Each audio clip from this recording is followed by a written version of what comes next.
my PoWs as a teacher page. And I know in the past I have assigned some PoWs to my students. So I'm going to go look and see what those are. So in this area here, it says problems assigned to my students. I just click on my View Assignments link, and I see that I have these problems that I've assigned, and I really don't want them in the list anymore or to show up on my students page. So I unassign each of the ones that I don't want, which happens to be all of them.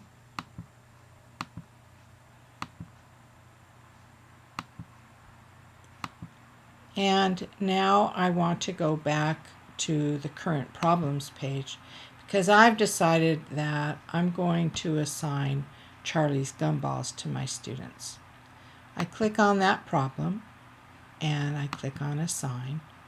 And I have two classes set up. One I've called Algebra Readiness, one I've called my demo class. I could either click both of them or just one of them. And then once I submit it, you can see that Charlie's Gumballs shows up on my student's page. If I check my own page, I go to my PoWs, but I go to my PoWs as a submitter. And I look to see if on my assignments, which are up here at the top, if Charlie's Gumballs appears, and sure enough it does. So your students will have a similar experience that when they log in to my PoWs, they will find this on their page.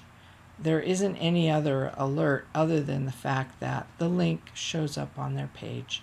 You can do this from any current problem. You can do it from any library problem that you find that you would like to assign to your students.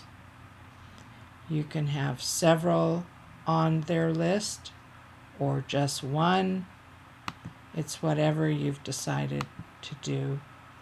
You can also assign individually, but I prefer just to assign to the whole class, and then if I want to give choices, then it'll just be from whatever shows up on their page.